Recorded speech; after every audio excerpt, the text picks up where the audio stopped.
Hello students, in previous lecture we discussed some theorems depending on connected regular and bipartite graph. Basically उसमें सिर्फ connected graph का ज़्यादा part था, ठीक है. Now in this lecture we will discuss about isomorphic graph. Okay, so ये isomorphic graph होता क्या है देखते हैं. क्या है आइसोमॉर्फिक ग्राफ. अभी आइसोमॉर्फिक ग्राफ यानी कि क्या होता है देखिए.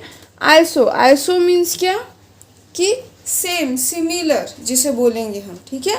और आइसोमॉर्फिक ग्राफ क्या होता है कि ऐसे ग्राफ जो कि पूरी तरीके से सिमिलर हो, ठीक है. हाँ, name of vertices and name of edges different हो सकते हैं, लेकिन उनका जो स्ट्रक्चर है वो स्ट्रक्चर सेम होना चाहिए.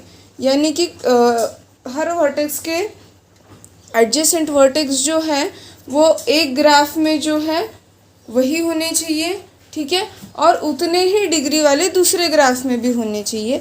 सो बेसिकली इस कंसेप्ट को हम बोलेंगे हम कि अगर दो ग्राफ के बीच में वन करस्पॉन्डेंस है तो हम उसे क्या बोलेंगे, आइसोमॉर्फिक ग्राफ. एग्जाम्पल देख लेते हैं. देखिए मैं एक ग्राफ ड्रॉ करती हूँ.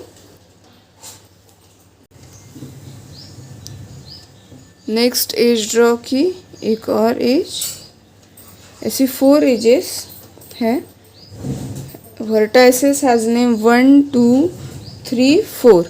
ओके, और एक ग्राफ निकाल लेती हूँ.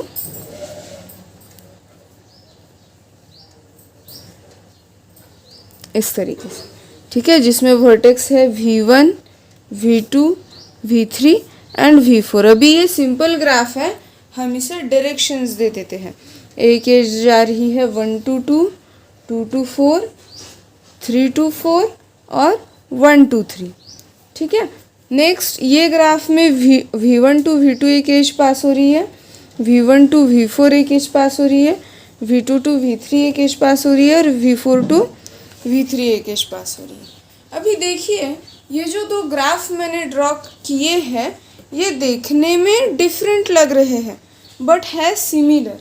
जैसे कि अगर एक एग्जाम्पल देना चाहूँ तो देखिए ये क्या है, स्क्वायर. अगर मैं ये स्क्वायर को इस तरीके से ट्विस्ट कर दूँ, ठीक है, या फिर एक रबर बैंड है मैं उसको स्क्वायर के फॉर्मेट में पकड़ती हूँ और फिर उसे ट्विस्ट कर देती हूँ तो वो स्क्वायर है, वही क्या हुआ, ट्विस्ट करने के बाद ये शेप बना, ठीक है. तो इसी तरीके से यानी कि क्या है, ये दोनों स्ट्रक्चर्स सेम है. अभी इसमें वन करस्पॉन्डेंस है या नहीं ये चेक करेंगे. बेसिकली इसे थ्योरेटिकली ऐसे डिफाइन करेंगे हम, टू ग्राफ्स आर आइसोमॉर्फिक. दो ग्राफ्स आइसोमॉर्फिक कब होंगे, if there exist a 1-to-1 correspondence between the nodes. अगर उन दोनों के बीच में 1-1 करस्पॉन्डेंस हो between the nodes of two graph.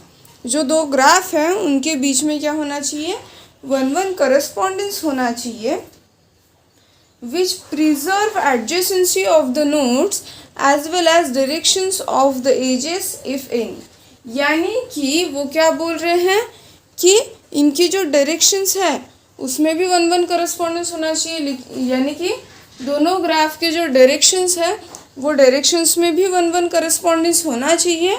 और नेक्स्ट थिंग कि उसकी जो एडजेसेंसी है, एडजेसेंसी वर्टाइसेस, उसमें भी क्या होना चाहिए, 1-1 करस्पॉन्डेंस होना चाहिए. अभी हम देख लेते हैं इसमें 1-1 करस्पॉन्डेंस है या नहीं.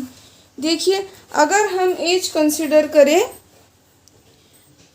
या पहले वर्टेक्स देख लेते हैं, वर्टेक्स V1 और 1, ठीक है. इसमें 1-1 करस्पॉन्डेंस है या नहीं चेक कर लेते हैं. देखिए 1 की आउट डिग्री कितनी है, 2. एक 2 की तरफ जा रहा है, एक 3 की तरफ जा रही है, ठीक है. और V1 की एक 2 की तरफ जा रही है, एक 4 की तरफ जा रही है. तो 1 और V1 में 1-1 करस्पॉन्डेंस है, जो कि मैं इस तरीके से एरो से शो करूँगी, ठीक है. नेक्स्ट पॉइंट कि अगर अब क्या हो रहा है, 1 to 2 एक एज जा रही है मेरी, तो मैं चेक करूँगी मेरी V1 to V2 एज जा रही है, ठीक है. और उसके बाद V4 भी जा रही है. तो मैं ये कैसे आइडेंटिफाई करूँगी कि 2 जो है 2 V2 में 1-1 करस्पॉन्डेंस है या 2 V4 में 1-1 करस्पॉन्डेंस है.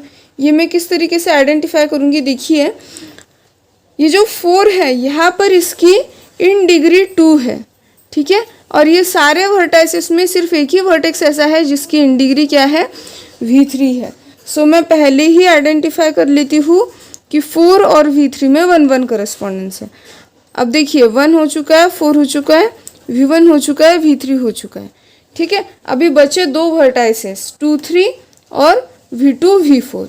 अभी हम देखते हैं कि इसमें कैसे हम आइडेंटिफाई करेंगे। तो देखिए जो हमारा 4 था, 4 में कितनी वर्टाइसेस से आ रहा है इन डिग्री, मतलब कितनी एजेस से आ रही है, 2 और 3 से, और यहाँ पर भी V3 की तरफ 2 वर्टाइसेस से आ रही है, V2 to V4। ओके, अभी देखिए हमने 2 वर्टाइसेस के लिए लिया, अभी 2 और 3 के लिए देखते क्या है। 1 to 2 एक एज जा रही है, देखिए V1 to V2 एक एज जा रही है, और V2 से एक एज कहाँ जा रही है, V3 के तरफ। और देखिए वेरीफाई कीजिए कि 2 से 4 की तरफ जिससे V3 का 1 1 करस्पॉन्डेंस है उस तक एक एज जा रही है या नहीं। हाँ, अगर जा रही है तो फिर हमारा 2 और V2 के बीच में क्या हुआ, 1 1 करस्पॉन्डेंस। अभी बचा कौन सा, 3 और V4। तो यहाँ पर देख लीजिए in degree out degree same है या नहीं, दोनों वर्टाइसेस की सेम है जो कि 1 1 है, ठीक है। सो 3 और 4 का V4 का भी क्या है, 1 1 करस्पॉन्डेंस है। तो इस तरीके से हम फाइंड आउट करेंगे कि कोई ग्राफ आइसोमॉर्फिक है या नहीं। बेसिकली इसके लिए 2 कंडीशंस यूज़ की जाती है। ओके, सो ये 2 कंडीशंस क्या होती है देखते हैं। सबसे पहली कंडीशन, फर्स्ट कंडीशन क्या है हमारी, कि जो 2 ग्राफ हैं, 2 ग्राफ के जो नंबर ऑफ वर्टाइसेस है वो सेम होने चाहिए।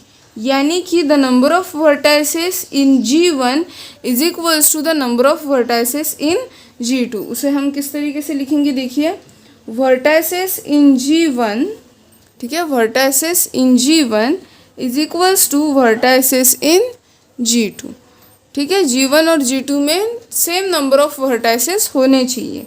सेकेंड कंडीशन है हमारी, the number of edges in G1 is equals to the number of edges in G2। तो हम इसे किस तरीके से लिखेंगे, जैसे कि वर्टाइसेस का लिखा, similarly number of edges in G1 is equals to number of edges in G2, ठीक है, इस तरीके से लिखा। नेक्स्ट, अभी थर्ड कंडीशन क्या है, there is 1 1 correspondence between the nodes of 2 graphs. यानी कि 2 ग्राफ में हर वर्टाइसिस में क्या होना चाहिए, आपका 1 1 करस्पॉन्डेंस होना चाहिए। ओके, यानी कि अगर 2 ग्राफ्स आइसोमॉर्फिक है या नहीं, ये अगर हमें चेक करना हो, फाइंड आउट करना हो, तो हमें ये 3 कंडीशंस वेरीफाई करनी पड़ेगी, ठीक है। फर्स्ट कंडीशन कि दोनों के वर्टाइसेस सेम है या नहीं, ये चेक करना है।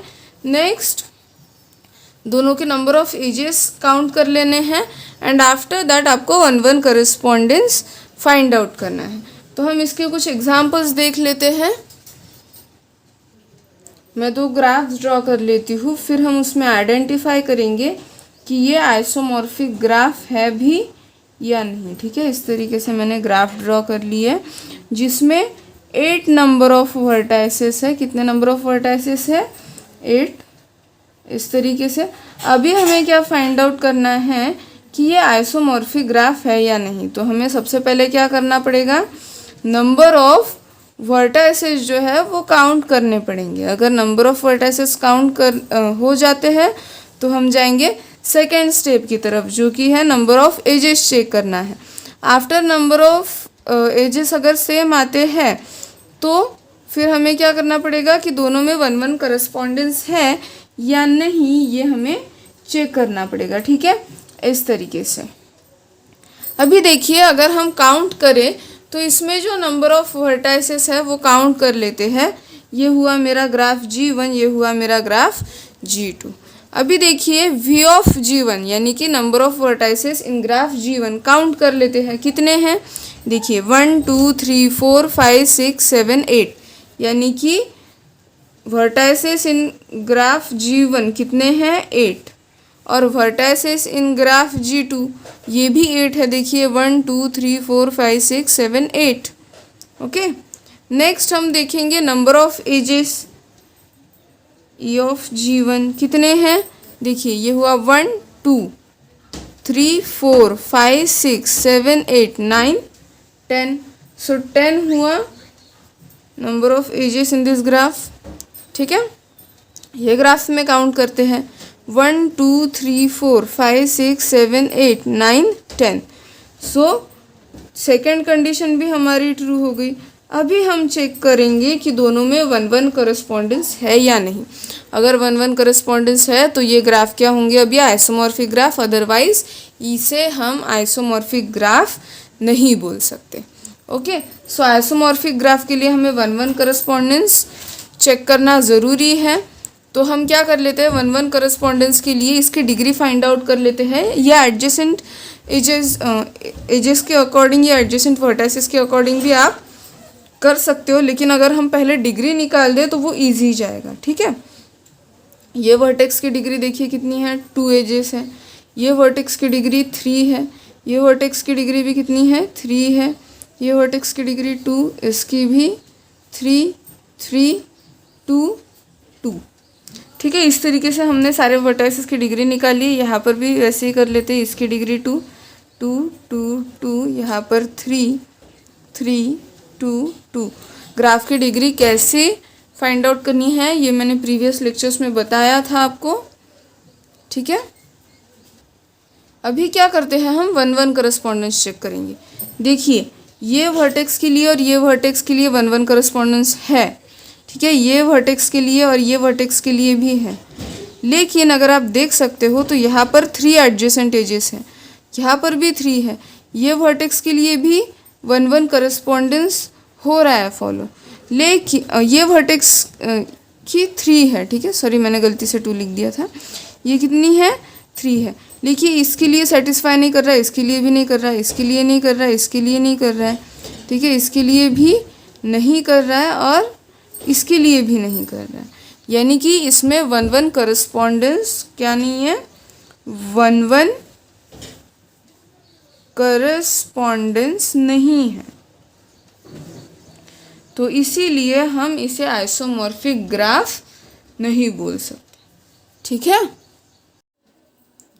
सो अभी नेक्स्ट थ्योरम हम देख लेते हैं, डिपेंडिंग ऑन आइसोमॉर्फिक ग्राफ, जो अभी हमने देखा है। ठीक है, आइसोमॉर्फिक ग्राफ हम देख चुके हैं अभी।